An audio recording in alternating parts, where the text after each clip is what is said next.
خواتین و حضرات، آپ کو بتاتے چلیں کہ کراچی شہر میں ایک بار پھر سے نئی پابندی عائد کر دی گئی ہے۔ کراچی شہر میں 3 ماہ کے لیے دفعہ 144 نافذ کر دیا گیا ہے۔ کراچی میں دفعہ 144 کے تحت کیا پابندی رہے گی، آپ کو بتائیں گے۔ اس اپڈیٹ میں آگے بڑھتے ہیں اور آپ سے گزارش ہے کہ چینل کو سبسکرائب کر لیں اور ویڈیو کو لائک اور شیئر بھی کریں۔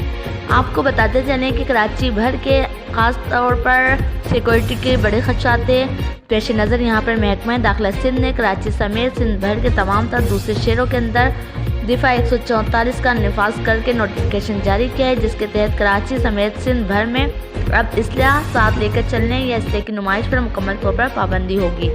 آپ کو یہ بھی بتاتے چلیں اور یہاں پر پولیس اور رینجرز اور دیگر قانون نافذ کرنے والے ادارے جو ہیں ان پر اس پابندی کا اطلاق نہیں ہوگا۔ پابندی اس لیے لگائی گئی ہے کہ خاص طور پر کراچی میں بڑھتے ہوئے جرائم کی تعداد کو دیکھتے ہوئے اور اس کا جو ایکشن پلان ہے اس کے تحت اس پر عمل کیا جائے گا۔ خلاف ورزی کرنے والے قانون کی گرفت میں آئیں گے۔